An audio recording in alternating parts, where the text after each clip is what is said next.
Boa tarde a todos. Vamos começar mais um webinário IPEA. Hoje com a Vanessa Nadalim e o Renato Balbin. São dois pesquisadores do IPEA, ambos da DIRU, a Diretoria de Estudos e Políticas Regionais, Urbanas e Ambientais do IPEA.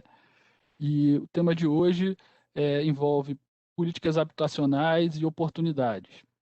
A Vanessa Nadalim vai apresentar um trabalho dela que relaciona a habitação em favelas de São Paulo e os eventuais possíveis retornos econômicos da opção entre residir em favelas e alternativas possíveis.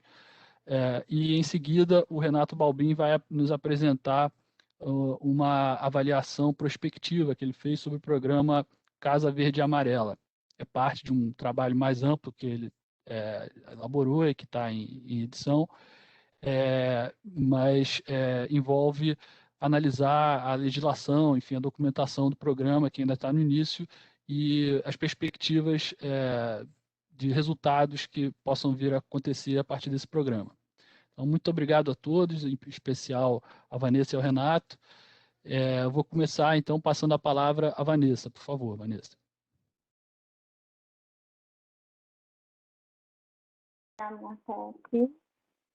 Então, como o Marcos falou, esse trabalho eu fiz para estudar as favelas e os possíveis retornos econômicos de morar em favela, porque partindo do princípio de que muitas favelas estão localizadas em localizações boas dentro das cidades e por isso teriam mais acessibilidade a oportunidades. E essa maior acessibilidade a oportunidades daria melhores resultados econômicos. Então, qual foi a minha motivação? Na verdade, eu comecei a pensar nesse trabalho a partir do ponto de vista de que a moradia é um direito humano, né, que é um ponto de vista das organizações internacionais, da ONU, e a moradia pode ser vista como direito humano, tanto porque ela cumpre um papel na saúde física e mental das pessoas, quanto porque ela desperta empatia quando a gente vê os moradores de rua. As pessoas, em geral, elas pensam que os moradores de rua teriam direito a morar numa casa. E aí existe uma característica da casa que é indissociável, que é a localização. Então, se todos nós temos direito a morar em algum lugar, né, numa casa, em que localização eu tenho direito a morar? Aonde eu tenho direito a morar? E aí, os documentos internacionais também indicam que uma moradia ela não é adequada em termos da localização se ela estiver desligada de oportunidades de emprego, né? Por exemplo, outras questões de infraestrutura também, mas o meu trabalho vai focar nessa questão da acessibilidade das oportunidades de emprego. Então, como eu sou economista, eu penso também do ponto de vista da economia urbana, né? O que a economia urbana tem a falar sobre o assunto de onde eu tenho direito a morar? Então, os modelos de economia urbana, eles, em geral, né, está implícita a ideia de que você pode morar onde você quiser, desde que você possa pagar. Porque cada localização tem um custo, tem uma valorização. Então, a economia urbana descreve todos os mecanismos de valorização dessas casas e reconhece que quando as cidades são maiores, os custos de moradia são maiores e que esses mecanismos do mercado naturalmente vão empurrar as famílias mais pobres para mais longe das oportunidades. Mas, quando você está acreditando que tudo bem a pessoa morar onde ela conseguir pagar, é porque implicitamente os modelos de economia urbana estão assumindo de que todas as unidades disponíveis no mercado são adequadas, né? Inclusive do ponto de vista da localização. Já a lógica das políticas de planejamento urbano, elas não assumem que todas as unidades são adequadas. E existem políticas específicas de planejamento urbano, como praticamente todas assim, relacionadas à habitação, por exemplo, controle de aluguel, zoneamento inclusivo, mesmo construir conjuntos de habitação social, de interesse social, elas podem ser classificadas como políticas anti-gentrificação. Por quê? Uma família que está sendo atendida por uma política dessa, sozinha, com a renda que a família tem, ela não conseguiria acessar aquela unidade no mercado normal. Então, são unidades que estão sendo habitadas por pessoas que não conseguiriam comprar no mercado normal. Isso são políticas anti-gentrificação. Que seria contra esse processo natural do mercado de expulsar pessoas mais pobres para mais longe das oportunidades. No Brasil, a gente vê a questão da inadequação das moradias tem um aspecto muito claro, né, muito facilmente identificável, que é a questão, por exemplo, né, das favelas. Então, como aconteceu esse processo de inadequação, ele aconteceu por essa invasão de terras que não são ocupáveis pelo mercado formal, elas não podem ser ocupadas pelo mercado formal, porque elas estão em situação geotécnica indisponíveis, não poderia, ou porque estão em áreas de proteção ambiental, ou elas são ocupadas sem respeito às regras oficiais de urbanização. De qualquer maneira, quando elas são ocupadas informalmente, essas porções de terra, normalmente elas não estão disputando com o mercado formal, elas estão numa localização mais periférica, uma localização, assim, vamos dizer, que não interessa para o mercado. Mas à medida que a cidade cresce, muitas desses locais que foram ocupados por favelas começam a ser interessantes para o mercado formal. Então, as forças de gentrificação vão se acumulando. A gentrificação é o mercado formal querer expulsar a favela para poder usar aquela localização que agora é valorizada. Então, na história das cidades brasileiras, houve uma história de despejos forçados das favelas, das ocupações informais. Então, aqui só as figuras exemplificando a ocupação de terras que não são ocupáveis pelo mercado formal, né? Tanto situações de morro, de inclinação muito grande do terreno, quanto as situações de vulnerabilidade ambiental. E aqui os exemplos de identificação, né? Essa daqui é uma favelinha de São Paulo, que fica perto de um bairro rico, que foi se valorizando cada vez mais. Quando a favela surgiu, a localização era ruim. Na verdade, ela é até meio ruim até hoje, mas o bairro do lado é meio ruim porque é do lado da Marginal Pinheiros, então tem mosquito, tinha risco de alagamento quando foi ocupado. Mas agora tem um bairro muito chique, muito luxuoso do lado, e existe uma pressão para essa favela desaparecer. E tanto existe essa pressão das favelas desaparecerem, esse despejo forçado, que muitos incêndios de favelas, existe a hipótese de que seriam incêndios intencionais para acabar com a favela para ela poder ser ocupada pelo mercado formal.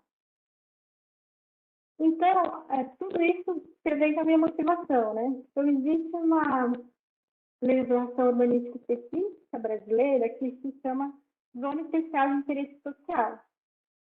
A questão do tipo de regularização, elas foram pensadas para delimitar um perímetro na cidade que é ocupado por uma favela, e aí determina que dentro desse perímetro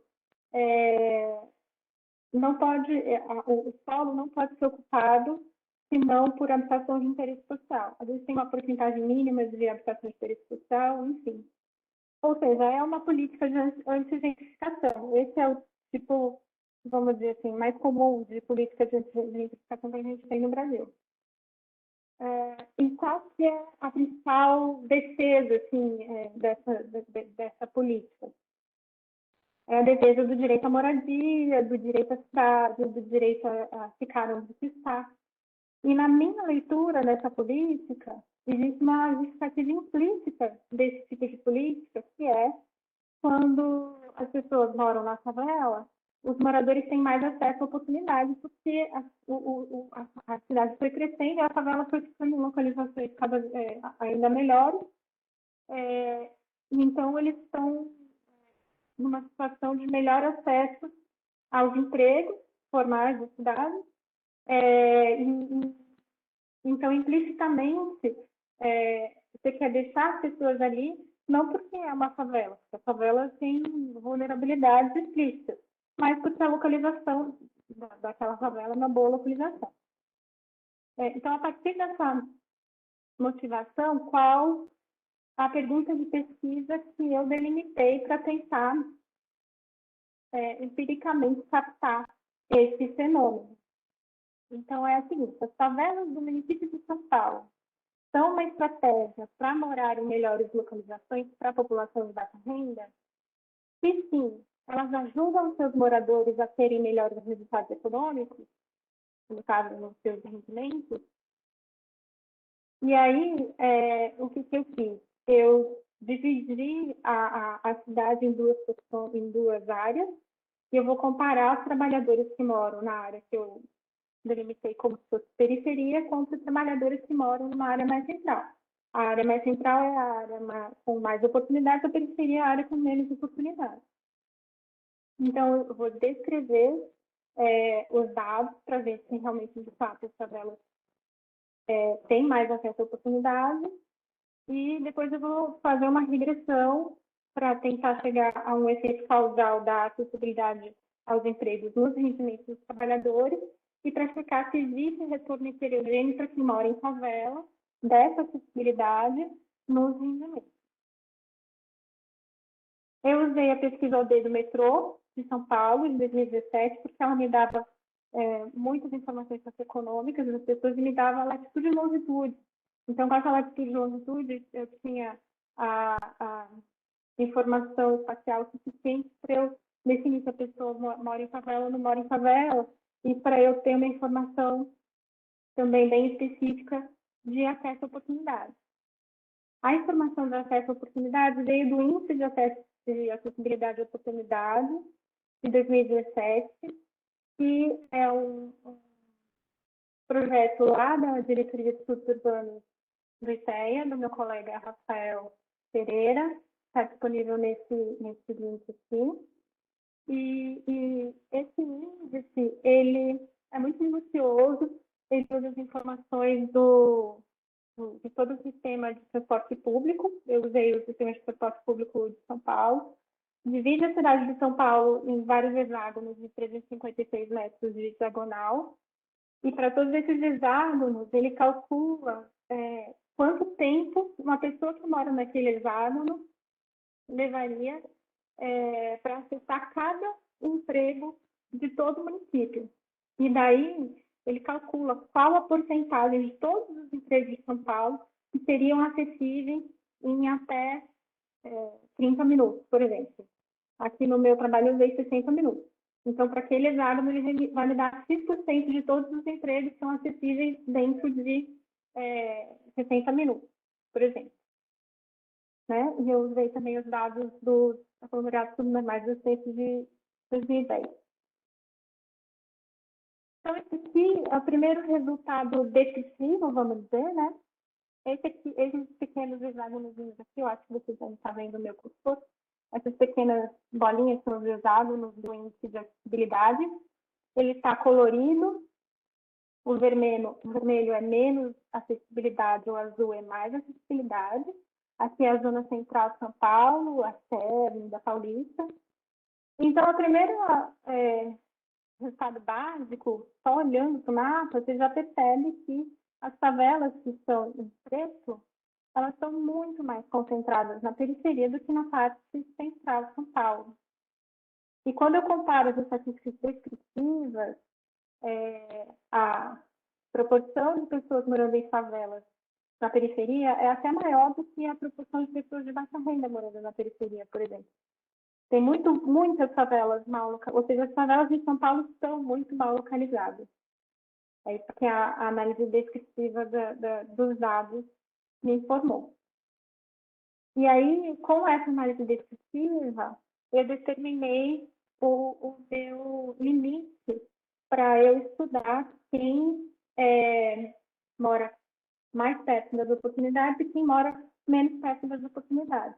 Então, essa virou a minha variável de tratamento, vamos dizer, né? Está tratado quem mora na área laranja, laranja claro, amarelo, azul da cidade, e não está tratado quem mora na periferia.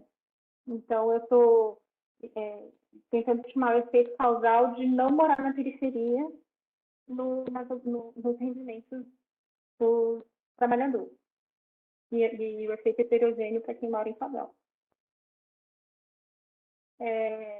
Então, esse é o que eu estou estimando, que eu acabei de falar. Se há retornos heterogêneos para moradores de favelas, dado o efeito causal da acessibilidade nos rendimentos dos trabalhadores. Usei esse limite de 0,09 porque é aquela parte vermelha do mapa do slide anterior. E aí, para eu identificar essa regressão, que é aquela regressão clássica, né, o wave, salário contra características do trabalhador, eu usei uma hipótese de selection on observable, e aí, por essa hipótese, o meu tratamento, ou seja, morar na periferia ou não morar na periferia, teria que ser algo aleatório, só controlando pelas covariáveis. Eu vou controlar pelas covariáveis de idade, gênero e nível de educação. Só que, obviamente, existe um problema grave de simultaneidade no mercado de trabalho e mercado habitacional urbano, que eu moro bem porque eu tenho um bom emprego ou eu tenho um bom emprego porque eu moro bem. Ou seja, a decisão de localização onde eu moro, ela é simultânea, vamos dizer, a decisão da onde eu vou trabalhar. Se eu tenho um bom emprego, eu tenho mais salário, e com isso eu consigo pagar para morar num lugar melhor. Então, para eu tentar identificar esse efeito causal, eu estou pressupondo que existe uma variável confundidora não observável, que é quem está mais influenciando essa simultaneidade. E eu chamei essa variável confundidora de disposição a sacrificar renda para pagar por uma localização melhor. Ou seja, a pessoa que tem muito afinco, vamos dizer, que quer ter sucesso, ela abre mão de renda para pagar mais caro por uma habitação que seja melhor localizada, e daí ela tem mais acesso a mais oportunidades. E aí eu pensei numa estratégia para tentar controlar por essa variável confundidora não observável, restringindo a minha amostra. Então, a minha amostra restrita vai ser composta por jovens de 18 a 30 anos, morando com os pais de baixa renda em domicílio próprio. Restringindo a amostra desse jeito, eu estou tentando pegar pessoas que não escolheram onde eles moram, para tentar segurar esse lado da variável confundidora. E aí eu pego só o efeito da acessibilidade nos empregos, então, e livro da simultaneidade. E aí eu fiz uma regressão em 2 estágios, usando essa correção de Heckman de 2 estágios. No primeiro estágio é a regressão que tenta controlar para a autoseleção no mercado de trabalho. Então, é a regressão que pega as pessoas que não estão trabalhando e as pessoas que estão trabalhando, e para tentar explicar fatores que indiquem por que a pessoa está trabalhando. E aí, tem o segundo estágio dessa regressão, que é realmente a regressão de interesse para mim. Então, o primeiro estágio está nas colunas pares, o segundo estágio está nas colunas ímpares. E aqui eu tenho a minha amostra restrita, nas 2 primeiras colunas são a minha amostra restrita, e depois tem os resultados dessa regressão para baixa renda e para a amostra inteira, da pesquisa Origem de Destino que eu usei, né, com as informações socioeconômicas. E aí, na minha amostra restrita, eu consegui ficar com 480 pessoas na amostra. E, de fato, a minha amostra restrita, ela é pessoas de baixa renda, né? Então, ela é um subconjunto da amostra de baixa renda. Quando a regressão para esse trato de baixa renda, ela não tem o significante o efeito da acessibilidade e também não tem significante o efeito heterogêneo na favela, que não estar na periferia vezes estar na favela. Mas, para mim, a amostra restrita deu significante, por mais que meu N fosse muito menor. E o interessante é que a acessibilidade deu como um efeito positivo, esse 183 aqui. E quando eu componho com o efeito de morar na favela, o efeito de morar na favela deu muito negativo. Então, no final, somando o efeito de morar na favela com o efeito da acessibilidade, ele dá negativo para quem mora na favela. E não era o que eu esperava. Então, já concluindo, a primeira conclusão óbvia é que essa regressão ela não pode ser feita sem tentar controlar por algum tipo de variável confundidora, né? Tem que ter alguma estratégia de identificação, senão o resultado realmente muda muito. E esse efeito negativo de morar em favela, o efeito negativo da acessibilidade no rendimento de quem mora em favela, ele pode estar ligado ao fato de que as pessoas que moram em favela têm um estigma associado a elas, né? Existe um preconceito das pessoas que moram na favela no mercado de trabalho, e esse efeito ele é tão grande que ele anula o efeito da acessibilidade, o efeito positivo, né? Agora, o problema é que esse resultado é oposto à lógica presumida pelos planejadores urbanos. Quando eu pensei nesse exercício empírico, eu jurava que eu ia encontrar o que todo mundo achava que acontecia. Eu jurava que eu achava que eu ia encontrar que as pessoas moram na favela e que estar mais próximos do emprego ajudam elas no mercado de trabalho, né? Mas não, eu não sabia, não imaginava que o efeito do estigma era tão grande assim a ponto de anular o efeito da acessibilidade. E outras coisas que podem ser extrapoladas daí com cautela, né? É que para você estimular que as cidades sejam mais justas, isso é um problema não só do Brasil, é um problema do mundo inteiro, tem desigualdade, seria importante garantir esse nível mínimo de acessibilidade para toda a cidade, né, para que todos que moram na cidade tenham um acesso aceitável às oportunidades e portanto, para que isso aconteça, é necessário investir em políticas de infraestrutura para melhorar a mobilidade urbana. Agora, isso também pode ser algo específico do caso de São Paulo, porque o que pode ter acontecido com São Paulo é que ocorreu tanta gentrificação que acabou, não tem favela bem localizada, só tem favela na periferia. Então, de possíveis desdobramentos desse trabalho, é uma coisa que eu estou tentando fazer, é encontrar dados em outras cidades com outras conformações geográficas, ou seja, com favelas mais bem localizadas dentro da cidade. Rio de Janeiro é o candidato natural, porque tem os morros e tem muitas mais favelas bem localizadas, a conformação geográfica do Rio de Janeiro é totalmente diferente. Para testar, para ver se esse resultado ele realmente se confirma com outras conformações geográficas diferentes das de São Paulo. E é isso que eu tinha para falar. Bom, muito obrigado, Vanessa. Eu vi que você tem algum material guardado para as perguntas ali depois, que tem alguns slides a mais, então eu vou tentar acertar as perguntas para chegar naquele material. Mas antes vamos passar para o Renato, então, por favor, Renato, sua vez. Legal, obrigado novamente pelo convite. Também vou passar aqui uma apresentação.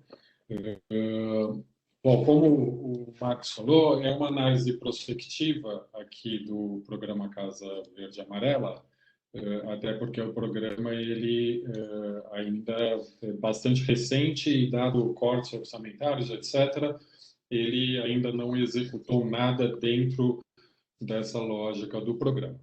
Primeiro, eu queria rapidamente aqui fazer considerando que o programa Casa Verde e Amarela, que nasce aí da MP 996 de agosto de 2020, né, ele nasce nessa circunstância que a gente está vivendo da pandemia, que até hoje já matou aí 475 mil brasileiros, né? Que aí as políticas de Estado, em princípio, elas visam a melhoria da qualidade de vida de todos, e a gente está pensando num redesenho de política habitacional, né, que é uma questão muito sensível na pandemia. E, infelizmente, o programa Casa Verde e Amarela, ainda que numa medida provisória, em caráter de urgência, não trouxe absolutamente nada relacionado a questões de luta por direitos à moradia e a necessidade de uma melhoria da qualidade de vida das pessoas nesse momento que a gente está passando. Eu acho que isso é bastante importante, não é simplesmente fazer um discurso aqui, mas, assim, quando a gente faz uma avaliação, eu estou fazendo uma avaliação da proposição da lei, etc., eu acho que não podemos não pontuar isso. Tá?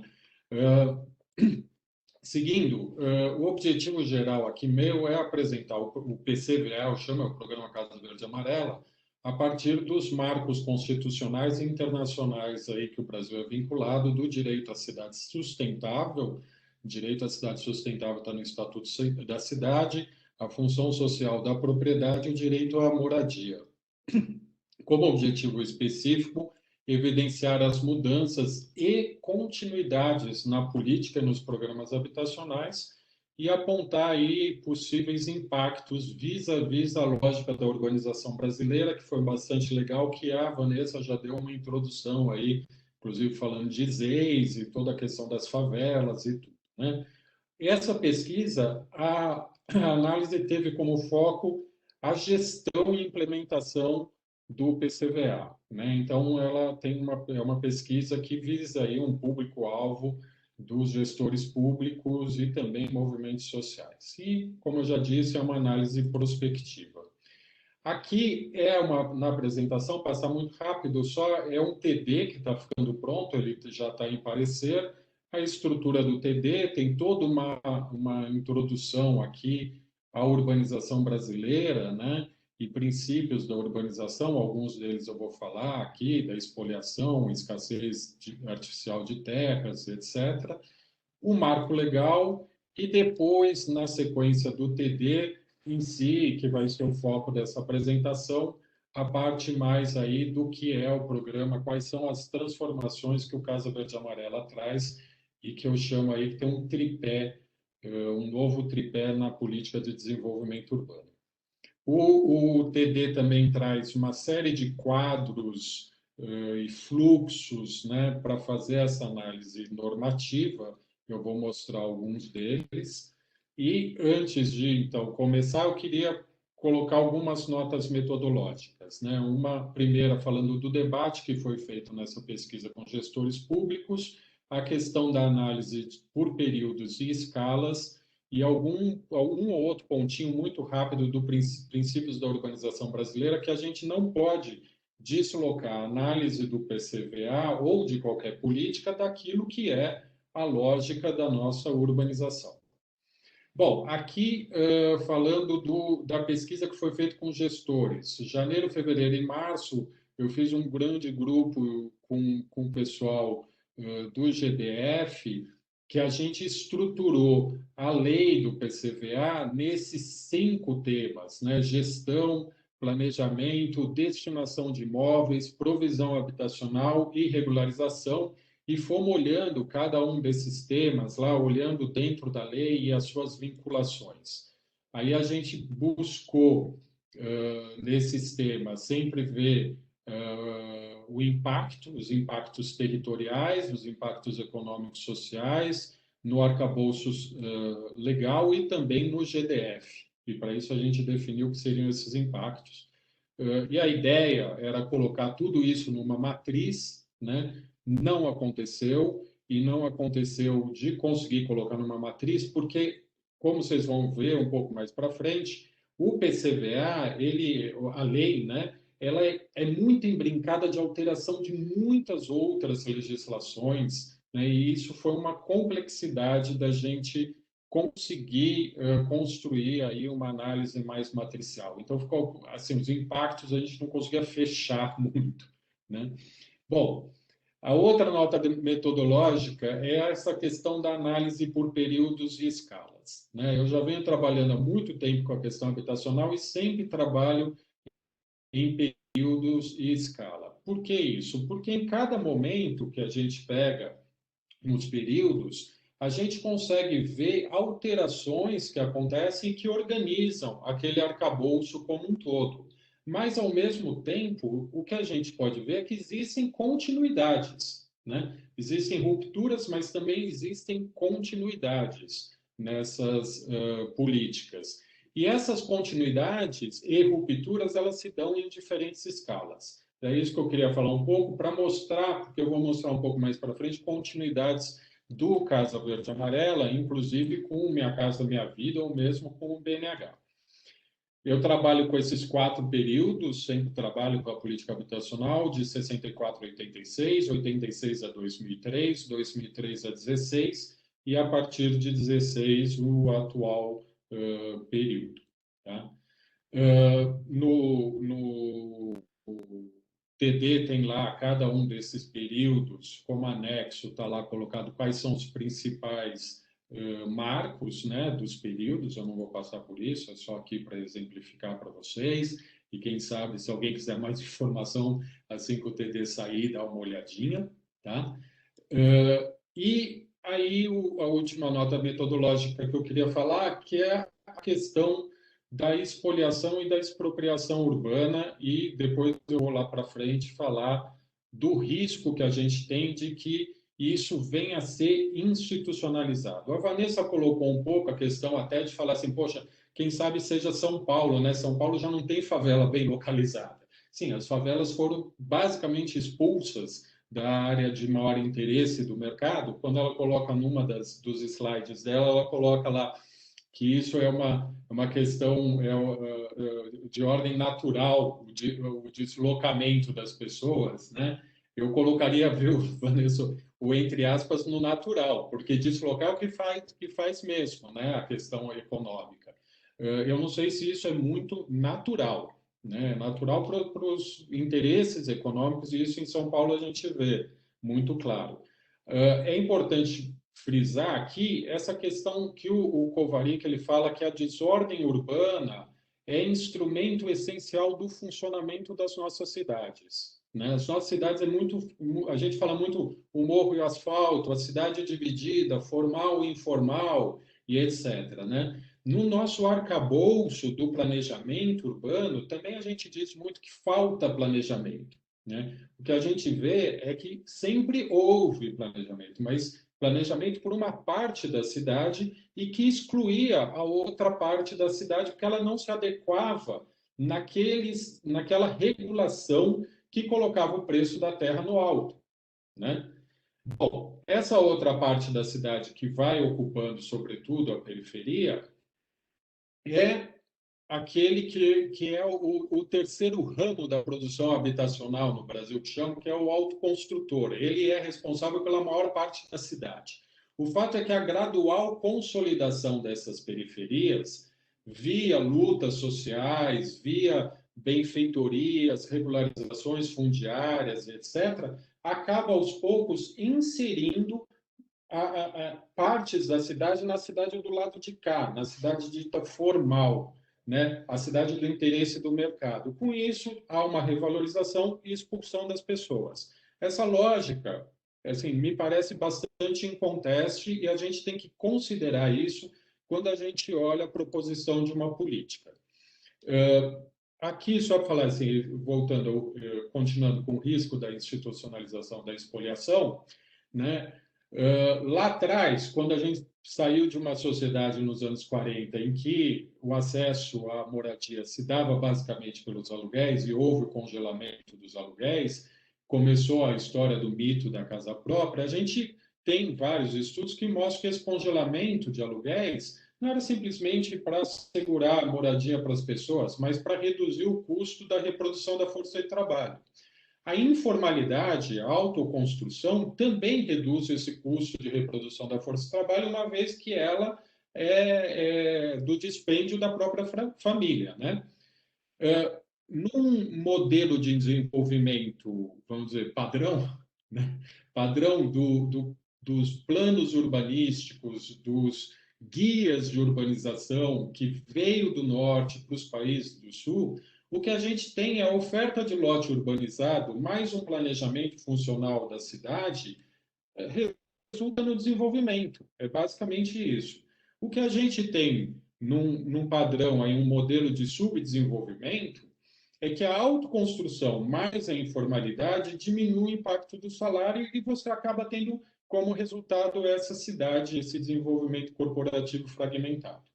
Isso tudo está lá no TD e é um pouquinho para a gente entender a lógica dos riscos do Casa Verde Amarela. Tá? Vamos lá, para o Casa Verde Amarela e as continuidades e rupturas que ele estabelece. O primeiro, analisando o marco legal, as práticas legislativas e executivas que eu chamo de exóticas aí na instituição de alguns programas. As medidas provisórias que instituem programas. O programa Minha Casa Minha Vida também foi instituído, assim como Casa Verde Amarela, por uma MP, a 459 de 2009. Assim como Casa Verde Amarela, no meu entendimento, essa instituição por MP, ela acaba por driblar o amplo debate federativo que um projeto de lei poderia trazer. Além disso, bom, sabemos que uma medida provisória é um caráter de urgência. Se a gente for lá olhar na Constituição, no artigo 21, inciso 20, cabe à União instituir diretrizes para o desenvolvimento urbano e, em comum com estados e municípios, artigo 23, promover programas de construção, moradia, saneamento, etc. Não me parece que isso daria já o caráter de urgência para se definir programas, né?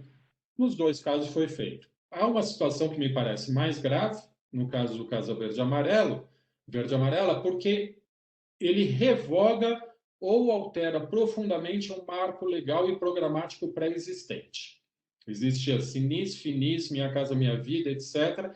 E ele muda tudo ou revoga coisas. Não é a mesma coisa que foi feito com a MP do Minha Casa Minha Vida. Além disso, a MP do Casa Verde Amarela é instituída com uma situação anterior que acabaram todos os fóruns de participação social, no caso, no governo federal, o Conselho Nacional das Cidades, mas o Casa Verde Amarela, como eu vou mostrar também, ele termina a questão da participação no Sistema Nacional de Habitação e Interesse Social, no Fundo Nacional de Habitação e Interesse Social, e etc. E, bom, institui essas mudanças por MP no meio de uma crise que é, por excelência, uma crise habitacional. Outra questão, o marco relativo ao marco legal. Programas ou políticas? Esse é um debate que a gente já fez, eu fiz com o Cleandro e com o Vicente lá em 2013, quando a gente analisou o Minha Casa Minha Vida, que o Minha Casa Minha Vida, assim como Casa Verde Amarela, é chamado de programa. Mas o que a gente vê é que, na verdade, esse movimento anticíclico de estímulos que entregava casas, que foi como a gente chamou, Leandro, Vicente e eu, né? Toda esse grande movimento econômico que estava por trás do Minha Casa Minha Vida, na verdade, o qualificava como uma política e não como um programa habitacional. Era uma política que tinha programas, né, dentro desta política. No caso do Casa Verde Amarela, me parece que a gente está na mesma situação. Você tem regularização e destinação de imóveis públicos, mais uma série de alterações no amplo quadro normativo cartorial, financeiro, creditício, de direitos difusos, que visam uma dinamização da economia a partir de um estoque imobiliário, né? Instituindo aí, de uma certa forma, uma política chamada de programa habitacional. Tá? Nos dois casos, o governo local ele vira coadjuvante. Né? No primeiro, porque o Minha Casa Minha Vida tinha a quantidade de recursos era tão grande que o governo local virou coadjuvante. No caso do Casa Verde Amarela, como eu vou mostrar, é porque formalmente ele é coadjuvante. Na lei está ali colocada que o governo local ele vira um coadjuvante dessa política. Bom, eu vou passar aqui por essa outra parte por orgânicas políticas e vamos lá para o continuar no marco legal, a questão da transparência, da participação e do controle social. Vejam, quando foi instituído Minha Casa Minha Vida em 2009, a gente tinha o Ministério das Cidades, mas todo o sistema de participação social com cidades. Por exemplo, Minha Casa Minha Vida Entidades, que era no programa, a faixa 1 do programa, que construía habitação para os mais pobres, foi uma linha de crédito instituída via Conselho Nacional das Cidades, não via Congresso. Tá? Então, assim, como essa participação social foi importante. Agora, com Casa Verde e Amarelo, o que a gente teve aí 2020, 2021, 2019 até 2021? Primeiro, o decreto 9759, que acabou com o Conselho Nacional de Cidades, revogou a Política Nacional de Participação Social e do Sistema Nacional de Participação Social. Depois, o fim mesmo do Ministério das Cidades, sendo que o MDR passou a contar com, na sua estrutura, o Conselho Nacional de Desenvolvimento Urbano, criado lá em 1979, que é composto só por agentes do governo federal. Além disso, os critérios de financiamento, as taxas aplicadas e outras questões da política habitacional, pela lei do Casa Verde e Amarela, deixam de ser realizadas a definição deixa de ser realizada dentro do Sistema Nacional de Habitação e Interesse Social e passa a ocorrer dentro dos conselhos curadores dos fundos vinculados à política habitacional, né? Então, assim, a gente fica com uma perda de transparência muito grande com o Casa Verde e Amarela. Fora isso, ainda o artigo 14 do Sinis foi alterado e caiu a obrigatoriedade do governo sempre consultar o Conselho das Cidades para definir as regras dos programas habitacionais. Diz lá hoje que o MDR poderá, entre aspas, realizar oitivas. Ou seja, a gente não tem mais como sociedade, inclusive como IPEA ou outros institutos de pesquisa, a condição de saber com maior facilidade participar desse debate. Ele virou assim, um debate que acontece as definições dentro dos fundos, aí FDS, FAR e FGTS, né? E dentro exclusivamente do MDR, que pode, quando entender melhor, realizar oitivas. Tá? Aí vou entrando aí no principal do Casa Verde e Amarela. O tripé que transforma o modelo de urbanização brasileiro, por isso que eu não chamo Casa Verde e Amarela de programa, e sim de uma política. Esse tripé ele é formado pela regularização fundiária, destinação de imóveis públicos da União e financiamento à provisão habitacional e reforma de imóveis. Então, a gente está falando um pouco além de uma política ou de um programa habitacional. A gente está falando de destinação de imóveis e regularização fundiária também. Vou passar um pouco mais rápido isso aqui. Só para dar um exemplo, daqui em diante, bom, já tinha o que eu estava falando antes também, mas todas as conclusões, que agora eu vou falar já em níveis de conclusão, elas estão atreladas a essa pesquisa com gestores, no caso uma específica com o GDF, mas com outros gestores, e na construção desses quadros que estão em anexo. Primeiro, um quadro da legislação alterada diretamente com o PCVA, esse é só um exemplo, né? Então, a legislação, o tema, a alteração. Um outro quadro das normas que são diretamente vinculadas ao PCVA, então que a lei faz uma relação direta com alguma norma. Um terceiro quadro, as normas que estão indiretamente vinculadas, e aí tem uma série de alterações de normas nos últimos 2 anos que conformam essa lógica que eu estou aqui colocando, e um último quadro, as normas vinculadas às diretrizes do programa.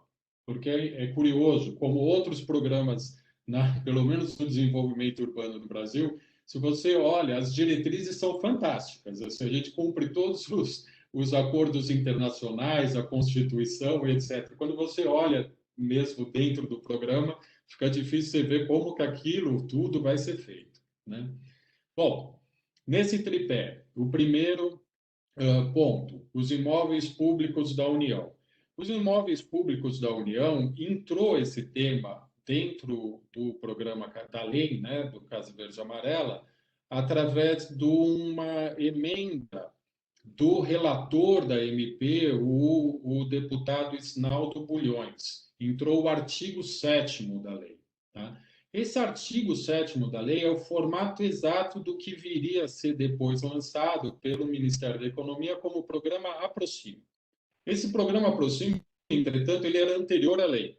Lá em 2019 já tem uma entrevista, por exemplo, com o secretário de Desenvolvimento de Infraestrutura, falando do que seria o programa, falando do programa, não chamando de Aproxima, mas falando do programa, e a vinculação com uma lógica das PPPs de habitação em São Paulo, chamado Casa Paulista. Tá? Ou seja, através do Congresso, o PCVA importou aí todo um mecanismo novo de destinação de imóveis da União. O que tem de principal inovação nisso? Primeiro, e está na lei, tá? Do PCVA. Dispensa autorização legislativa para destinar patrimônio da União. Patrimônio da União, para ente privado, ele tinha que ter uma autorização do Congresso. Não tem mais, agora é um assunto exclusivo do Executivo. A destinação para habitação é em geral, não necessariamente para HIS. Ela tem que ser vinculada ao Casa Verde e Amarela, mas não necessariamente para HIS.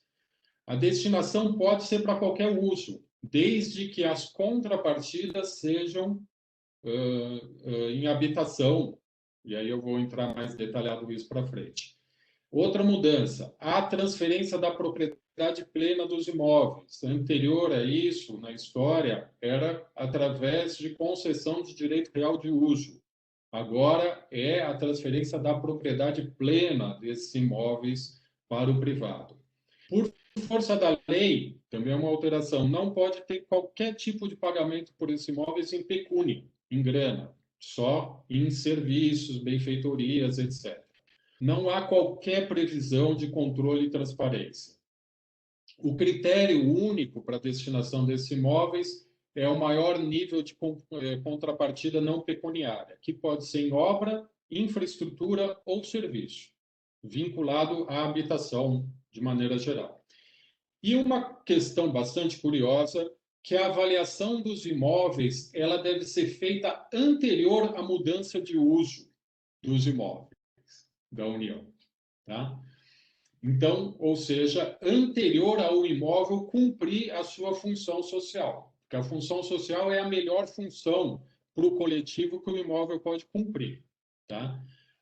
Se a gente se perguntar que imóveis são esses, a gente vai entender o porquê dessa mudança, por que a avaliação tem que ser feita antes da mudança de uso. Tá?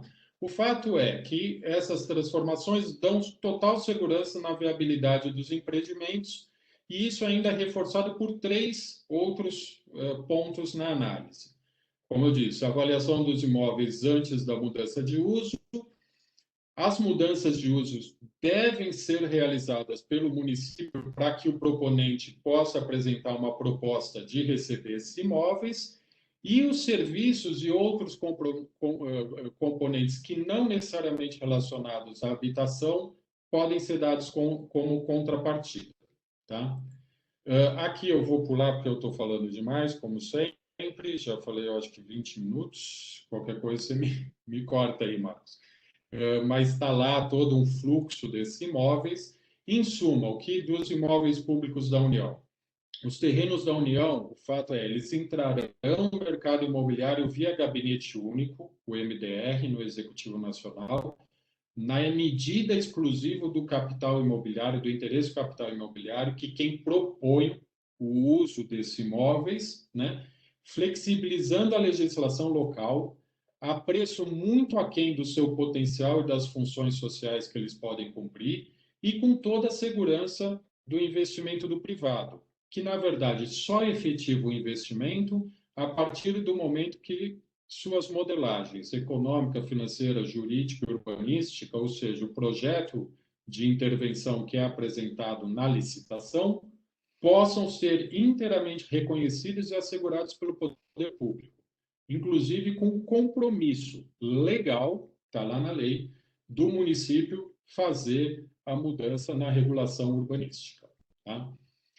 Pergunta: que imóveis são esses? Para quem conhece, a União tem lá, pode ter um predinho, pode ter um apartamento funcional, pode ter, não sei, mas ela tem ilhas, ela tem muitos terrenos que vieram da rede ferroviária, ela tem muitos terrenos em áreas centrais. Eu coordenei 6 anos o programa de reabilitação dos centros do Ministério das Cidades, conheço essa situação muito bem. Né? Ela tem várias glebas em áreas portuárias, etc.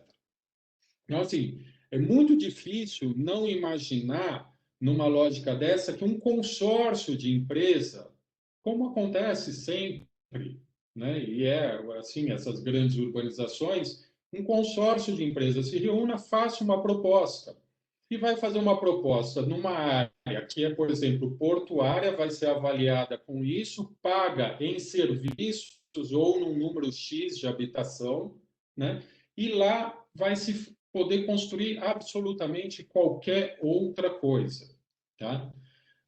A grande questão que fica para mim é que a função social da propriedade e o respeito à autonomia municipal e aos planos diretores ficam largamente comprometidos. Né? Porque você pega esse terreno, essa grande gleba, e destaca do município.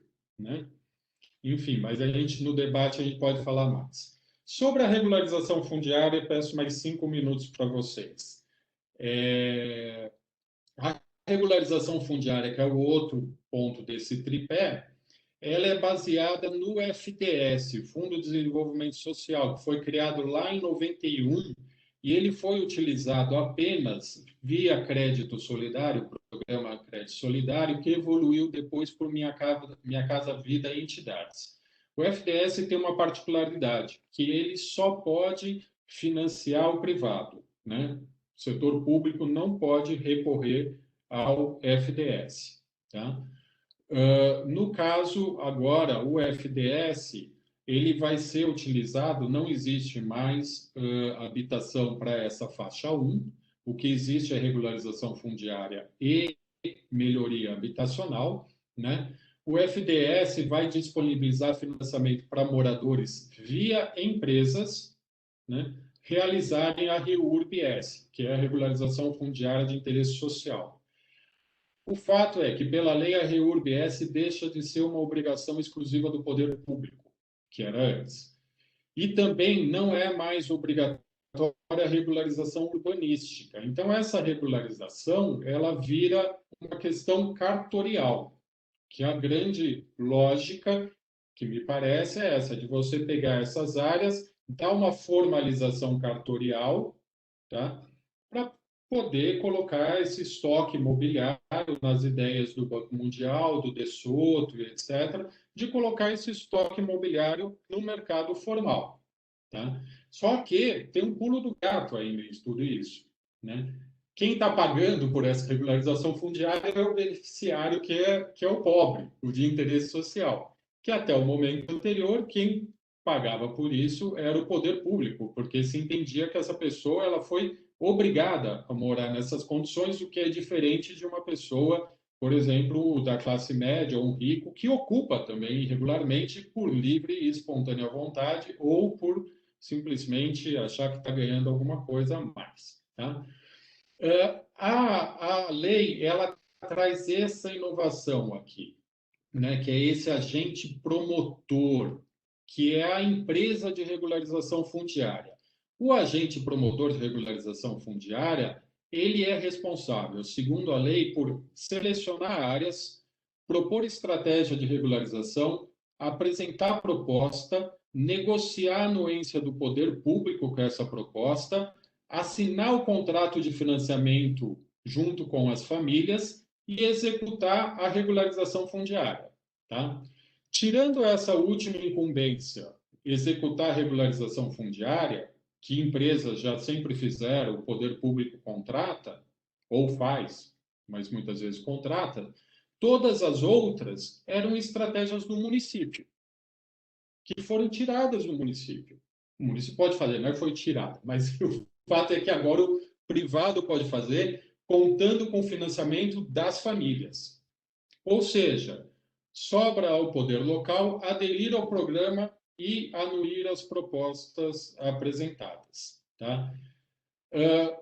Tem um complicador nisso tudo, e que a expoliação e a expropriação podem vir a ganhar uma dimensão assim astronômica em tudo isso. Que esses terrenos regularizados, eles passam, lógico, a servir de garantia no mercado de crédito, compondo contratos com os promotores. Esses promotores, eles podem também securizar suas dívidas, porque eles estão comprometidos nesse financiamento com essas famílias. O curioso é que o financiamento, a família toma o financiamento, e é um financiamento que ele é só de 1%. 99% é um recurso dado pelo FDS. E ela paga o financiamento no primeiro mês, né? Possibilitando que esses imóveis eles já possam servir de garantias, né? Isso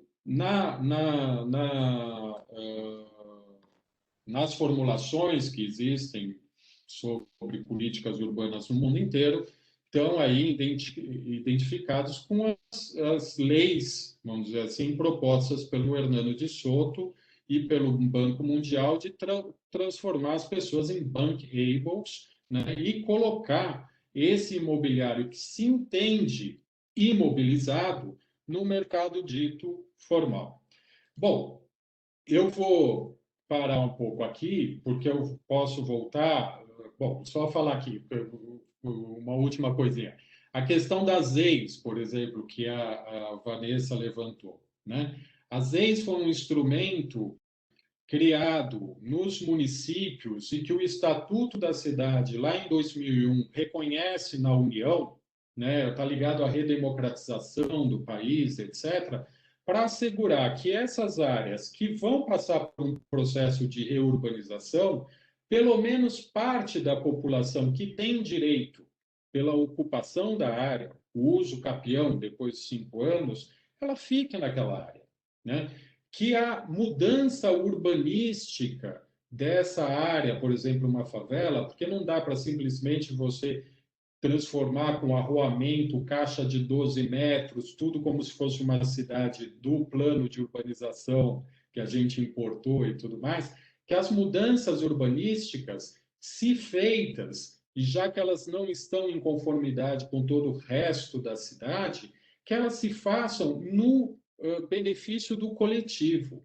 As EIs não são citadas no Casa Verde e Amarela nem para regularização, elas são completamente abandonadas. Ou seja, essa regularização formal, né, ela não traz nenhum elemento que possa dar um mínimo de segurança à moradia para essas pessoas.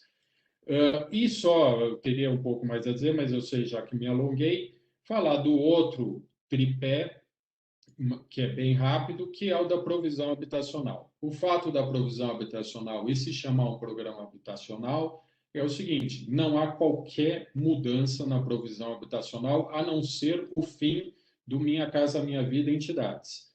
O resto, FGTS e FAR continuam operando da mesma maneira, só que sem transparência do SINIS, do FINIS e do Conselho Nacional das Cidades. As decisões elas passam a ser feitas no Conselho Curador do FAR e do FGTS. Fico aqui pronto para o debate, espero poder falar um pouco mais e me desculpo pelo alongamento da minha fala. Muito obrigado, Renato. Ótima apresentação. Vamos, então, entrar aqui em algumas perguntas e eu também estimulo os dois a fazerem perguntas um para o outro, já que são dois especialistas no tema, enfim, devem ter perguntas para fazer um ao outro sobre o trabalho do outro, mas vou começar aqui lendo algumas que chegaram pelo bate-papo. Primeiro aqui do Danilo Coelho para Vanessa. Vanessa, parabéns pelo estudo.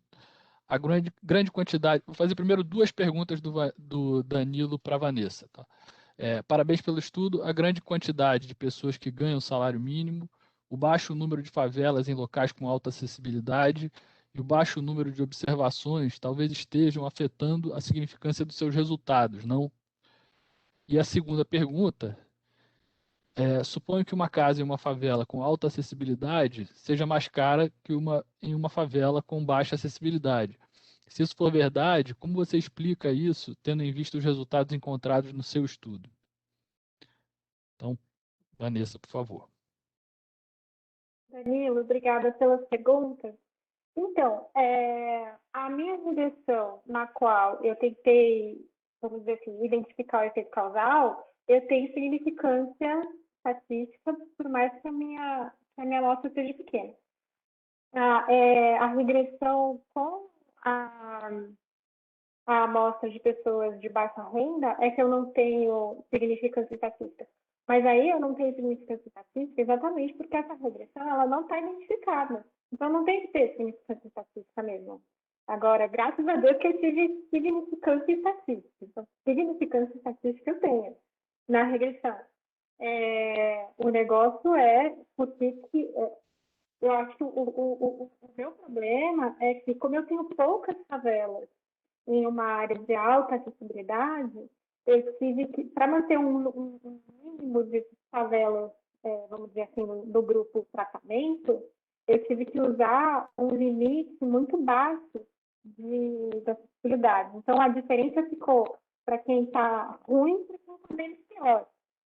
Mas, mesmo assim, o efeito da acessibilidade foi positivo. Mas talvez isso tenha influenciado o fato de eu ter tido um efeito maior do estigma da pessoa que mora na favela do que da acessibilidade. Mas isso eu só vou conseguir checar mesmo quando eu conseguir dados de outras cidades que eu tenha mais favela, favela bem localizada. Agora, as moradias em favela mais bem localizadas, elas são mais caras mesmo. Isso em outros estudos, a gente documenta, tal, é tranquilo. O que acontece aqui é que eu estou tentando pegar uma regressão muito específica para tirar o efeito da acessibilidade no rendimento dos trabalhadores e o efeito estrangênio. Tentando destrincar esses efeitos. Uma coisa não anula a outra. Com certeza, a favela, se eu for olhar o dado bruto, quem mora numa favela mais bem localizada, vai ter um rendimento maior e vai pagar mais aluguel. Mas por isso que é necessário todas essas estratégias econométricas para eu conseguir depurar esses efeitos e chegar só no efeito da acessibilidade. Não sei se eu respondi a contexto. Deixa eu passar aqui. Só uma coisa de esclarecimento. Não tinha realmente dados sobre valor do imóvel, ou custo, de alguma forma, na base de dados que você usou, não, né? Tinha a questão da localização, que era um diferencial dessa base, né? E todas aquelas variáveis que você mostrou lá na regressão, mas não tinha nada sobre preço do imóvel, custo, de alguma forma assim, não. Não. Mas também eu nunca vi nenhuma variável de salário contra a característica do trabalhador em que entrasse valor do imóvel. Entendi. Deixa eu agora fazer as perguntas aqui voltadas ao Renato. A primeira também é do Danilo Coelho. Renato, parabéns pelo estudo. Na sua opinião, quais seriam as principais vantagens e desvantagens desse programa habitacional em relação ao Minha Casa Minha Vida? E em seguida tem uma pergunta do Geismar, que é o seguinte: Renato, que elementos centrais positivos há no programa Casa Verde e Amarela? Como cheguei atrasado, acho que perdi essa parte dos aspectos positivos. Enfim, uma coisa em relação ao programa anterior e uma outra em absoluto, assim, o que teria de positivo? Tá. Obrigado, Jasmar, obrigado, Danilo. Vamos lá, eu vou... Vejam, é um pouco difícil fazer uma análise do programa Casa Verde e Amarela que busque, que aponte aspectos positivos quando o objetivo da pesquisa foi fazer essa análise em relação aos princípios constitucionais e aos os acordos vinculantes internacionais do Brasil. me refiro ao direito à cidade sustentável, a função social da propriedade, o direito à moradia, tá? Olhando por este aspecto, é bastante difícil olhar mecanismos que, a princípio, possa se dizer que são fundamentalmente positivos no programa Casa Verde e Amarela. Há um aspecto positivo para aqueles que entendem que o mercado deva tomar as rédeas da produção habitacional, né? A produção urbana e habitacional. O programa Casa Verde e Amarela, ele tem claro objetivo de colocar o estoque imobiliário, seja via regularização, seja o patrimônio público, né, no mercado imobiliário. Há um entendimento, são teses amplamente divulgadas, inclusive, né, com programas do Banco Mundial, em que se entende que esse enorme estoque imobiliário, né, ele colocado dentro da economia formal, você geraria aí um desenvolvimento. A questão é que essas teses também são muito debatidas, né? O Hernando de Soto, que é um peruano, tem lá no Peru, né, os seus, assim, suas maiores críticas, né? A primeira básica é que essa tese está baseada na ideia de que os terrenos, esses imóveis, não estão num mercado, né? E o Hernando de Soto utiliza o argumento de que, veja, as pessoas não fazem melhorias nesses imóveis, visto a insegurança, a falta das pessoas estar numa formalização, etc. O que cai por terra, a gente bem sabe, né, quando você olha numa favela, como ela vai se consolidando aos poucos, e quando você vê aquela engenharia maluca, né, que você tem 4, 5 pavimentos, né, numa casa e tudo mais. Mas, assim, há isso de positivo para aqueles que entendem que essa situação resolveria a situação do desenvolvimento urbano.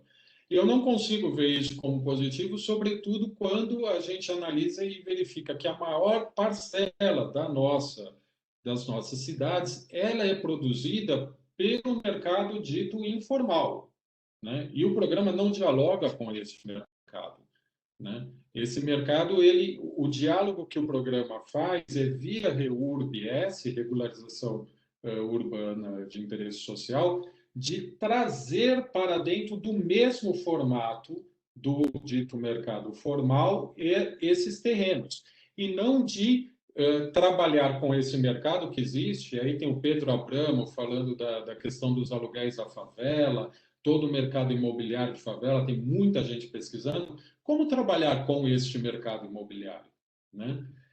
Mas há, sim, questões que são positivas. Por exemplo, na regularização fundiária, esse recurso que a família toma, né, ele destrava uma coisa assim, muito importante nos municípios, que muitas vezes o município até tem um recurso para fazer a regularização urbanística, né, aquilo que é pesado, abrir rua, melhoria habitacional, saneamento, que ele conseguiu uma emenda parlamentar, porque tem um programa, porque tem um empréstimo do BID, não sei o quê. Mas aquilo fica muitas vezes travado porque ele não consegue fazer o projeto de regularização fundiária, que daí não é investimento, é custeio, né? Então ele destrava. O programa destrava isso. Agora, o fato de não vincular com outros mecanismos que a gente tem institucionais, como as EIs, cria um risco muito grande dessas áreas, uma vez formalmente regularizadas, né, elas simplesmente passarem para o mercado dito formal, expropriando essas pessoas, expulsando as pessoas simplesmente pela questão da revalorização dessas áreas. Uma outra questão que é positiva, em certa medida, é a preocupação com a destinação dos imóveis da União, né? E ainda que eu acho que é um risco a gente fazer de uma maneira tão célere e sem qualquer nível de transparência essa destinação, dos imóveis da União, o fato é que o programa Casa Verde e Amarela está definindo em lei uma espécie de parceria público-privada, em que o imóvel da União ele entra, né, como o investimento público e o privado vem e faz o projeto. Agora, dois cuidados, me parece que seriam muito básicos para a gente não incorrer com uma destinação pura e simples para o mercado, né? E com um preço tão absurdo como esse de falar assim, por lei definir, avalia-se antes da mudança de uso, né? Isso é muito, muito drástico, gente, né? A gente está falando de área que está lá definida como zona industrial no meio do Rio de Janeiro, ali do Porto, né? É que no Rio já não dá para falar, porque o Porto Maravilha, o patrimônio da União, já foi destinado para o município quando fez a Operação Urbana Porto Maravilha. Eu trabalhei muito nisso. Mas, assim, tem Recife, tem outras áreas, né? Você pega um imóvel que, para o mercado, assim, ele vai valer 100, 200, 300 vezes mais, no mínimo, né? Mas, assim, o fato é positivo fazer essa destinação em parceria. Desde que essa avaliação ela fosse feita visando a função social da propriedade, e a função social ela simplesmente diz assim, é o melhor uso para a coletividade. É isso, né? Qual o melhor uso para todos nós daquela cidade, tá? E a outra coisa, que é o que acontece no mundo inteiro. Ao invés do MDR analisar esses projetos e as contrapartidas, né, simplesmente fazer concursos públicos internacionais. Isso acontece no mundo inteiro com grandes áreas que vão ser urbanizadas. A gente podia colocar essas áreas do patrimônio da União, né, cara, assim, no mundo inteiro, assim, inclusive sendo um interesse turístico para o país, etc., e dando transparência, porque o concurso público de projeto, né, que já é feito há 2 séculos no mundo inteiro, né, e preconizado pelo IAB e pelo CAL Federal, né, Conselho de Arquitetura e Urbanismo, ele tem essa questão de que todos nós podemos participar, isso fica transparente, a sociedade está ouvindo, tem uma dinâmica de conhecer o projeto, eles criam estandes, as pessoas visitam, né, e tudo mais. Então, tem coisas, sim, positivas, mas com muito risco de que, dada a lógica da urbanização brasileira, e que a Vanessa mostra também bem, a gente simplesmente institucionalize essa expropriação urbana. Muito bem. Tem agora uma pergunta para a Vanessa, e a Vanessa escreveu aqui uma pergunta para o Renato, mas eu vou pedir que ela mesma faça oralmente aqui para o Renato. Mas então, primeiro, Vanessa, quais são os próximos passos? Isso é o Danilo que está perguntando, Danilo Coelho. Existem esses dados para o Rio de Janeiro? E em seguida eu peço que você faça a sua própria pergunta para o Renato. Obrigada pela pergunta, Danilo. O problema de conseguir as informações já referenciadas é que elas são sempre sujeitas a sigilo, né? Mas agora a gente vai conseguir ter acesso às informações do CAD único, e a gente comprou no IPEA um serviço de já referenciamento. Então, eu vou tentar já referenciar o CAD único e vou tentar fazer esse trabalho para o CAD único. Identificar quem do CAD único está na favela. Não sei quão bom vai ficar isso, mas no momento é o que eu vou tentar fazer, porque para o Rio de Janeiro eu acho que é muito difícil por conta do sigilo mesmo. Eu tive muita sorte de encontrar, na verdade, eu não sei se deu na cabeça do pessoal da pesquisa OB de São Paulo que soltou a latitude no estúdio das pessoas. Mas, enfim, foi bom. Agora, direcionado ao Renato,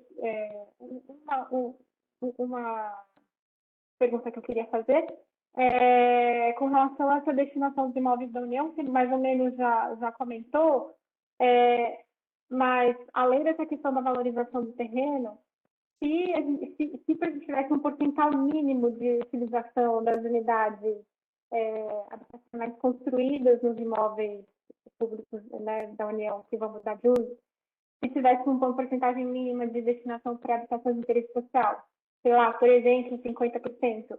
E se essa mudança de destinação de uso, e mesmo o projeto urbanístico da mudança da área, estivesse alinhada com o plano diretor, né? Não sei como que é isso, né? Eu entendo que precisa estar alinhado com o plano diretor, não pode chegar a fazer qualquer coisa. Nesse sentido, esse instrumento ele poderia estar promovendo a função social da propriedade, no seu ponto de vista?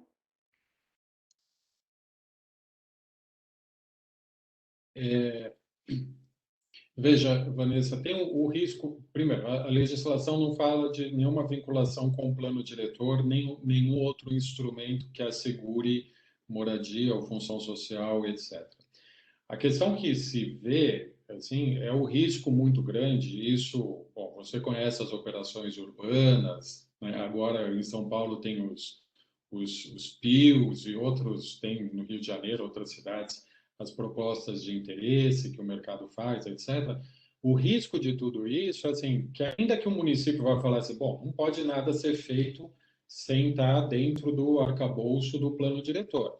É o seguinte, você tem uma grande gleba subutilizada, que é o que essas áreas são, né? Simplesmente o mercado vem, existe uma autorização federal fazendo um chamamento para um projeto urbanístico daquela área, né? Imagina a posição do prefeito e da sociedade como um todo, né? Se o sujeito, uma empresa, um consórcio, fala assim, pô, já tem esse projeto urbanístico, essa área está sendo subutilizada, aqui é uma espécie de uma cracolândia, eu vou fazer todo esse projeto aqui, né? É natural que muda-se o plano diretor, você faz um projeto de lei, muda-se o plano diretor, né? E você estabelece essa mudança urbanística que a lei determina que a apresentação da proposta de licitação, né, desse privado para a União, já venha com a anuência da mudança urbanística pelo poder público. A questão de definir uma porcentagem mínima para habitação de interesse social, etc., eu acho bastante arriscado. Bom, também não foi feito. Veja, a avaliação é antes da mudança de uso e a contrapartida, que é o pagamento pelo imóvel, que não pode ser em pecúnia, pode acontecer inclusive em serviços relacionados à habitação, sendo que esses serviços podem ser pagos em parte pelos moradores. O que isso quer dizer? Que pode ser avaliado o imóvel em 10 milhões de reais, né? O sujeito vai construir um shopping center, um hotel e um prédio de habitação.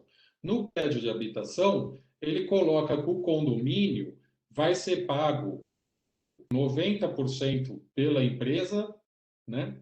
Esses 10 milhões diluídos em 20 anos, sei lá, e 10% pelos moradores. Esse é o pagamento, né? Então, assim, é muito frágil a legislação. O que eu acho que deveria ser feito, nesse caso, né, é princípios como a gente já tem estabelecido, até criticáveis, mas muito mais próximos aí de alguma coisa que se cumpra uma espécie de função social das operações urbanas em São Paulo ou em Minas, que você tem ZEIs dentro da operação urbana, né? Então, você define dentro da operação urbana, dentro daquele projeto urbano, já tem uma pré-definição de uso para se garantir, ou você poderia vincular, né, com o atendimento ao déficit habitacional, ou simplesmente vincular com a provisão habitacional. Porque quando a gente está falando de qualquer tipo de benfeitoria, desde que vinculado ao programa, né, isso torna assim, a questão muito solta, né, muito solta para o mercado absolutamente fazer o que bem entender nessas áreas e dizer lá que teve alguma vinculação com um programa habitacional que nem de interesse social exclusivamente seria essa destinação, porque o programa Casa Verde e Amarela, ele engloba o FAR e o FGTS, e o FGTS todas as faixas, não necessariamente HIS, né? Só rapidinho, falando com o Gustavo, obrigado, Gustavo, a questão da a avaliação dos imóveis é uma questão bastante complexa, né? Mas a gente pode lembrar que existem métodos, né, para fazer avaliação, inclusive a engenharia reversa, a avaliação com engenharia reversa. Hipoteca reversa? Não é hipoteca reversa. É quando Ah, você é uma engenharia reversa que você faz de avaliação. Você vai lá e fala qual que é o potencial máximo, né, de uso dessa terra. O potencial máximo é isso. Para construir isso, aí eu tenho que investir nisso, nisso, nisso. Você vai tirando, tirando, tirando tudo que você tem que investir. O que sobra é o valor do terreno. Tá? Se a gente tivesse pelo menos definido que a avaliação fosse através dessa, não é engenharia reversa, é alguma coisa reversa, né? Reversa, a gente já asseguraria um valor melhor para essa terra da União, né? E cumpriria a função social da propriedade. Porque ia falar assim, a gente está usando o potencial máximo do terreno. Aí eu retiro tudo que tem que ser investido para chegar naquele potencial máximo, inclusive o lucro do empreiteiro, inclusive você tira tudo e sobra o valor do terreno. É o que o empreendedor faz, né? Quando ele faz um business. O empreendedor faz isso e ele paga o preço justo. Né? Seria oportuno que a União quisesse receber o preço justo pelo seu terreno. Não me parece que é o caso. É bastante. Não é querer criticar o programa Casa Verde e Amarela, pura e simplesmente, mas o programa Casa Verde e Amarela, primeiro, não é um programa, é uma política, né? É uma política que visa o desenvolvimento econômico através da colocação do estoque imobiliário, que para alguns é entendido como imobilizado nesse mercado formal. Tá? Mas ele é muito criticável, eu acho que ele tem que ser criticado, inclusive, para poder ser melhorado. perfeito. O Luiz Gustavo também tinha uma pergunta para a Vanessa, mas eu acho que já está um pouco respondida, que é se que enquanto você apresentava, parecia exatamente a comparação com o Rio de Janeiro, não sei se haveria dados para tanto, na verdade ela estava falando antes que esse é o dado que ela gostaria de ter. Né? Então, mas eu queria fazer umas perguntas para ambos, assim, não sou nada conhecedor de política habitacional, sou apenas um curioso interessado no tema, mas assim, é bom fazer às vezes uma pergunta bem básica, porque outras pessoas como eu talvez não estejam, queiram saber também e não possam perguntar, mas vocês estavam, o Renato falou bastante da teoria do De Soto, e eu acho que a discussão da Vanessa também envolve um pouco isso. Eu queria saber sobre os aspectos também positivos e negativos da ideia de tentar, enfim, colocar no mercado os imóveis que hoje estão supostamente imobilizados nessa linguagem, né? Mas de outra maneira, porque talvez não fosse essa a maneira, mas talvez houvesse uma maneira certa de fazer isso. Eu entendo que haja um risco de gentrificação, enfim, os imóveis se valorizam, as pessoas acabam vendendo, mas há também um risco de não fazer isso e de, enfim, impedir as pessoas de poderem vender os imóveis, né? Porque, enfim, enriquecer uma área ou melhorar uma área, tornar ela mais rica e mais cara, pode ser do interesse de algumas daquelas pessoas, seja para viver ali, seja para ficar com o dinheiro e saírem dali para outro lugar que elas considerem melhor pelo dinheiro que elas estão recebendo. Então, queria que vocês entrassem um pouco nesse debate mais básico da coisa, porque me parece também que o programa, ao usar essa ideia, ele entra com um agente que eu não conhecia, fiquei conhecendo pela apresentação do Renato, um agente novo que vai fazer toda a intermediação, ele é o construtor, ele é o financiador, ele é o regularizador ao mesmo tempo, um agente privado, e que eu não sei, enfim, quanto de poder, concentração de poder esse agente vai ter para, enfim, para impor as suas vontades ali em determinados negócios locais. Se esse agente é o mesmo que construiu, por exemplo, os imóveis que caíram recentemente aqui no Rio de Janeiro, se é outro. Então, mas se haveria uma maneira boa de fazer e uma maneira ruim de fazer, o que vocês pensam sobre isso? Posso começar? Primeiro, Vanessa, pode ser Vanessa primeiro. Não, eu acho assim, a gente está falando de habitação informal, então a gente está falando de uma ocupação informal. Então, qualquer coisa, o modo anterior que isso era tratado era pela reurbanização de favelas. Porque o grande problema é que existe uma inadequação, tanto da unidade habitacional quanto da infraestrutura.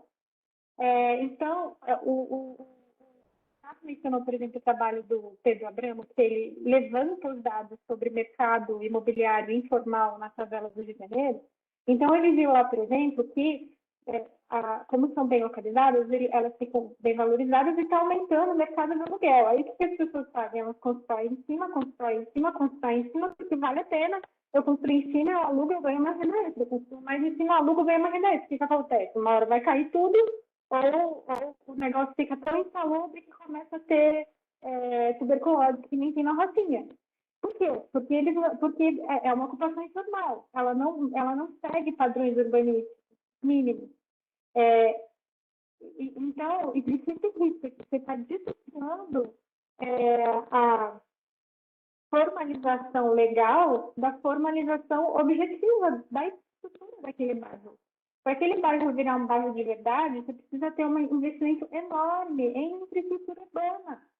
Você precisa abrir a rua para poder passar o caminhão de lixo ou para poder passar o caminhão do bombeiro. Você precisa tirar a casa para poder passar o ar e entrar o sol e não ter tuberculose.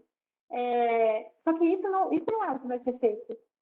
Então, o risco realmente é grande, porque se você só legaliza a propriedade e se você não legaliza, vamos dizer, se você não conserta a infraestrutura, e é super difícil de consertar a infraestrutura, porque essas pessoas têm direito a morar num lugar onde tem uma árvore, ou as crianças que moram em favela não vão poder brincar numa pracinha, né? E aí como é que vai construir a pracinha? Ou não vai ter pracinha, você vai ter direito a ter o título, mas não vai ter direito a ter a pracinha.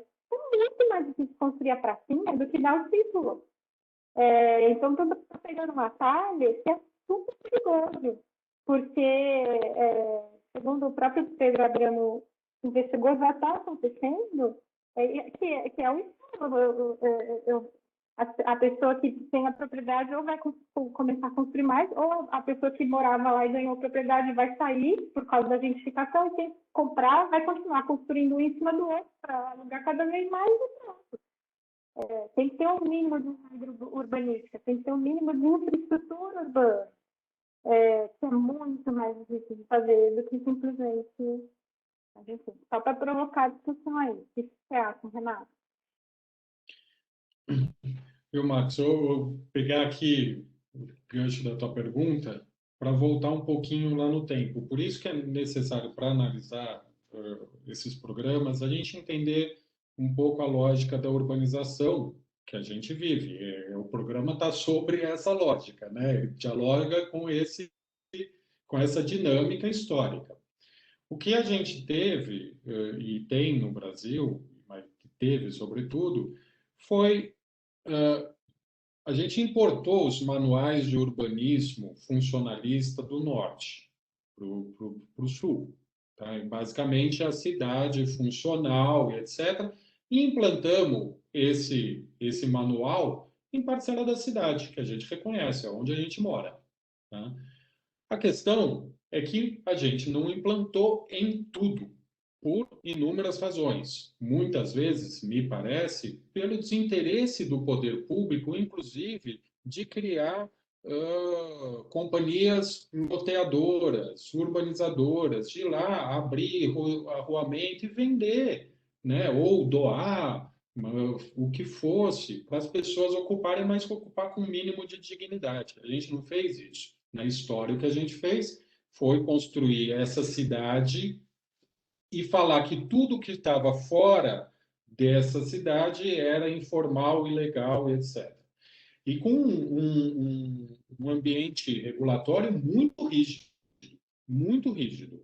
A gente pega os planos diretores antigos, é extremamente rígido. O que acontece historicamente é que você não consegue regularizar essas áreas. Por quê? Porque você não consegue fazer a mesma caixa de rua, você não consegue seguir aquelas normas que são draconianas. Tá? As leis que surgem no Recife em Belo Horizonte, logo no início da redemocratização no Brasil, ela vai falar o quê? Nesta área da cidade, a gente não vai aplicar aquelas normas draconianas. A gente vai relativizar isso por conta de um interesse social. Ao relativizar isso, pô, é um ganho, né? Porque você está relativizando a coisa. A gente tem que assegurar que pelo menos uma porcentagem dessas pessoas fique na área. Por quê? Porque elas estão ocupando ali, elas não foram ali porque elas queriam morar irregularmente. É porque elas não tinham outra condição. É diferente da pessoa que ocupa irregularmente um lote na beira da praia e constrói uma mansão, né? A pessoa tinha que estar, ela tinha que morar e não foi dado a possibilidade para ela. Enfim, as leis serviam para isso, tá? E as leis, elas passaram a possibilitar o que a gente chama de regularização plena. A regularização plena é que você vem, visto que você flexibilizou a legislação urbanística, você vem fazer as melhorias dentro daquela flexibilização, porque daí elas passam a ser possíveis. Você vai fazer o arruamento, vai ter calçamento, não vai ser a calçada mais larga, vai ser estreita. O saneamento ele vai ser condominial, ele não vai ser por casa, etc. Você vai fazendo tudo isso até chegar ao ponto que aquele projeto todo urbanístico ele acontece e lá no final você tem a titulação. Não deu certo? Em parte, deu, porque a gente fez essa melhoria que, muitas vezes, essa melhoria que a Vanessa falou, construiu a praça, a escola, abriu rua, né, e tudo mais. Mas, cara, demora 15 anos, 10 anos, 8 anos. Aí você olha e a análise de avaliação de programas públicos, né, o de regularização fundiária do Ministério das Cidades, que era a regularização plena, nunca chegava no objetivo final dele de titulação. O que a gente fez com isso? A gente deu um flip total na história. E falou, vamos direto para o cartório. Né? Não existe mais a necessidade, a obrigatoriedade da regularização urbanística, ela pode ficar para depois. Aí você titula, quem é que vai fazer a regularização urbanística depois? Quem compra esse título. Essa é a expropriação. Nas áreas de interesse do mercado, isso vai acontecer sem sombra de dúvida. A outra questão que você está colocando que eu ligo com essa. Pô, mas e a pessoa? Valorizou? Ela não tem direito de vender? Cara, eu acho. Eu coordenei a reabilitação de centros urbanos, programa nacional, durante 6 anos. E é um debate muito. Você falou assim, é uma questão mais simples. Não, esse debate é enorme. Não. Entendeu? Não, é fácil de fazer a pergunta, não de responder. É um debate no mundo inteiro. Eu entendo que a pessoa, assim como a classe média, assim como o rico, entendeu? Por que a pessoa tem que ser retirada desse mercado e falar você não vai vender? A questão não é que a pessoa tem que estar lá colocado não vai vender. A questão é que tem que estar assegurado a possibilidade dela ficar, se ela quiser. Entendeu? E aí que as leis possibilita isso, porque ela determina que uma parte não tem jeito. Se a pessoa vender, o poder público vai ter que colocar um outro morador lá naquela faixa de renda. Entendeu? Então, para que a gente continue tendo esse mix social, não adianta a gente passar a gentrificar a cidade inteira, que não é bom para ninguém. Porque daí a gente tem um problema de mobilidade, porque o pobre, que vai ser o caixa, que vai ser o que vai trabalhar na casa da pessoa, não sei o que, vai morar lá longe. Seria mais interessante que pudesse parte deles morar também perto, né? Sim. Eu fiquei achando que talvez seja alguma coisa que talvez fosse algum meio do caminho, né? Porque você falou a meta de chegar no final das ex toda arrumadinha, que permitisse fazer a titulação da maneira planejada desde o início, talvez fosse ambiciosa demais, entendeu? Porque se nunca acontecia, né? Se não chegava a acontecer esse ponto, enfim, talvez não fosse ambiciosa demais, talvez fosse falta de levar a cabo as coisas que deveriam ser levadas a cabo, mas talvez fosse ambiciosa demais e talvez assim a meta tivesse muito distante, né? Porque eu não sei quais eram os requisitos, tem que ficar igual ao que a gente hoje chama de cidade formal, com todos os requisitos da cidade formal, para que você pudesse lotear um a um. entendeu? E não cada pessoa depender de uma decisão coletiva para fazer negócios e tal, porque o 1 a 1 eu entendo assim que num mundo em que o mercado está funcionando direitinho, né, ninguém é obrigado a vender nada, você sempre tem o direito de ficar, né? Se eu moro num lugar onde aparentemente não tem ninguém com fuzis apontando contra mim e dizendo que eu tenho que sair, ou alguém tacando fogo aqui, como a Vanessa mostrou e tal, em princípio, eu posso ficar até a hora que eu não queira mais. Assim, pode estar valendo muito mais do que valia antes, e eu não, eu quero ficar aqui, ninguém me tira daqui, eu gosto daqui mesmo. Mas assim, são pontos que talvez seja difícil de encontrar, porque na realidade as coisas não são assim. Na realidade as coisas são muito estanques, né? A gente fala que em São Paulo favela tem geração, combustão espontânea, né? Pois é.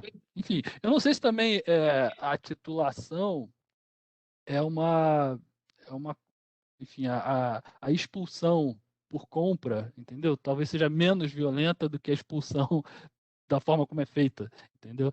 Então, mas enfim, essa é uma questão que eu acho que é ampla demais para o nosso fim de tempo aqui, já que a gente está chegando. Mas para a Vanessa tem uma outra pergunta do Danilo sobre dados aqui, que ele não entendeu muito bem se os dados vieram do metrô, foi o metrô que disponibilizou aqueles dados com georreferenciamento, como é que foi isso, que dados são esses e onde que você conseguiu e onde está esse link? A pesquisa Origem de Ensino do metrô de São Paulo. O metrô de São Paulo faz a cada de 10 em 10 anos, no ano 7. Então, tem 2017, tem 2007, tem 97. E aí eles disponibilizam os microdados, e nesse ano eles disponibilizaram os microdados com latitude e longitude. Eu não sei se tem para os outros anos os microdados. Eles sempre disponibilizaram no site do metrô, está lá, do metrô de São Paulo, né? Inclusive, se é para a região metropolitana de São Paulo, eles fazem uma pesquisa, eles são muito bons nessa pesquisa. E você Para a disse que RM era. de São Paulo é desde 77. Os microdados eu acho que são desde 97. Você disse que não sabe o que aconteceu, ficou super feliz que pôde usar e tal, mas você acredita que foi um excesso de oferta de dados? Assim, houve alguma violação de sigilo? Talvez não.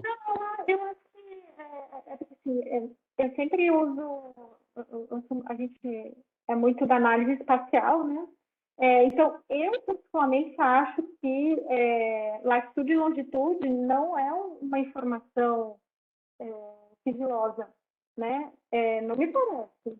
Mas tem várias bases de dados em que a latitude e longitude é vista como sigilosa.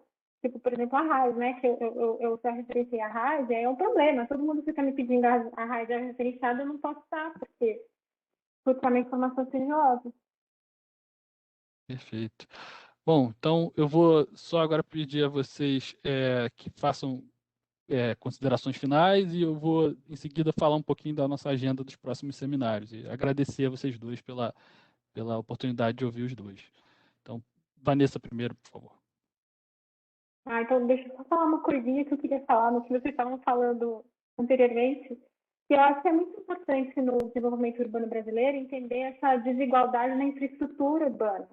Eu acho que é por isso, é uma coisa que eu levantei no meu paper, eu acho que é por isso que não adianta você achar que pode deixar o mercado rolar solto, ou seja, por isso que a gentrificação seria ruim, ou seja, por isso que você ser expulso pela compra é ruim, porque não tem alternativa tão boa para você morar. Se você não morar naquela favela que acabou de ser urbanizada, você vai morar numa situação muito pior. Por quê? Porque existe uma desigualdade de infraestrutura urbana muito grande. Porque a gente tem essa dificuldade de organizar o espaço público, e nesse caso é o espaço público mesmo. Assim, né? Nossa sociedade tem essa dificuldade de valorizar o espaço público, de construir o espaço público e tem essa dificuldade com a desigualdade. Né? Então, existe essa desigualdade muito grande da infraestrutura urbana. E por isso que eu concluí o meu estudo falando na necessidade de expandir a infraestrutura. No caso, como é a acessibilidade de emprego, fica mais focado na questão de sistema de transporte, por exemplo. Mas isso vale muito para a infraestrutura urbana em geral, para esgoto, para calçada, para bueiro, para iluminação pública, para praça, para árvore, para tudo isso. Que não precisa ser no padrão europeu, que é o que o Renato estava falando, que a história são duas cidades, e aí um é o padrão europeu, o outro é o nada. Não precisa ser no padrão europeu, mas tem que ser um padrão mínimo. Foi. Obrigada pela oportunidade. Renato? Bom, agradecer a oportunidade de estar aqui, ampliar o debate dentro do próprio IPEA, né, e não ficar ali também só na DIRUR, trazer o tema urbano, que engloba tanta coisa e tantos outros temas, né, para o debate com vocês é bastante interessante, agradeço muito. Queria dizer também, assim, essa análise que eu fiz do PCVA, do Caso Verde e Amarelo, e que continuo fazendo agora o acompanhamento, ela está num âmbito maior de pesquisa que eu faço, justamente tratando da questão da formalidade e da informalidade, né, da gente tentar começar a construir aí políticas que superem essa dicotomia. Essa dicotomia, né, que o Kovarik chamou da desordem urbana, que no final das contas ela serve para aprofundar a segregação, né? A gente tem que assimilar, de alguma forma, isso que se chama de mercado informal e não simplesmente colocá-lo dentro de uma formalização, assim como assimilar aquilo que se chama cidade informal, não tentar fazer dela a cidade dita formal. Há uma urbanização, um circuito econômico da economia urbana que a gente tem que falar, cara, ele existe, vamos trabalhar com ele e construir políticas públicas adaptadas, né? Até 15 anos atrás, 20 anos atrás, as favelas do Rio de Janeiro não apareciam nos mapas oficiais do IPP. Do IPP, até 20 anos atrás. Até 1999 não aparecia no mapa oficial do IPP. É impressionante isso, né? Ele tem uma lei no Brasil que falou que as favelas deveriam passar a constar dos mapas oficiais das prefeituras, né? A gente tem que trabalhar e fazer um esforço, espero ter mais possibilidade de debate com vocês e com outras áreas do IPEA, para conseguir fazer uma política pública adaptada, brasileira, genuína, né, que a gente trabalhe com esses outros circuitos da economia, que normalmente a gente chama de informal, e que é uma dicotomia muito simplória, né, que cria essa coisa, estou dentro, estou fora, morro e asfalto e tudo mais, e que a gente sabe que na realidade isso não existe. Tá? Obrigado novamente. Tá ótimo, muito obrigado aos dois. Deixa eu falar um pouquinho só dos próximos seminários.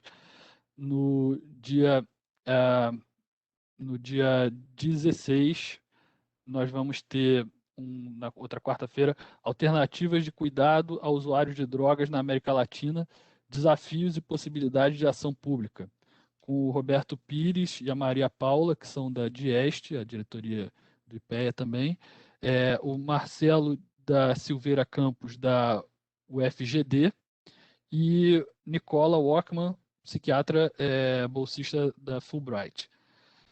No dia 18, que é a sexta-feira da semana que vem, vamos ter um webinário do Bruno Ottoni, pesquisador do IDADOS e do IBRE-FGV, e da Ana Teresa Pires, também pesquisadora do IDADOS, sobre robôs e o surgimento de arranjos de trabalho alternativos. Ele fez um trabalho com dados dos Estados Unidos e como é que a introdução de novas tecnologias tem sido acompanhada da introdução de formas alternativas de contratação de trabalho também. No dia 23 de junho, nós vamos ter um com a Ana Amélia Camarano, do IPEA, e o José Eustáquio Diniz Alves, que é doutor em demografia pelo CDPLAR, da UFMG. Eles vão falar sobre tendências demográficas e pandemia de Covid-19. Então, tem outras coisas aí à frente vindo, mas essas são as mais próximas aí dos nossos webinários públicos aí. Nós estamos convidando todo mundo a voltar a se inscrever e a participar aqui. Então, muito obrigado a todo mundo que acompanhou, a Vanessa, ao Renato, e saúde para todo mundo. Um abraço. Obrigado. Um abraço a todos. Tchau, obrigada.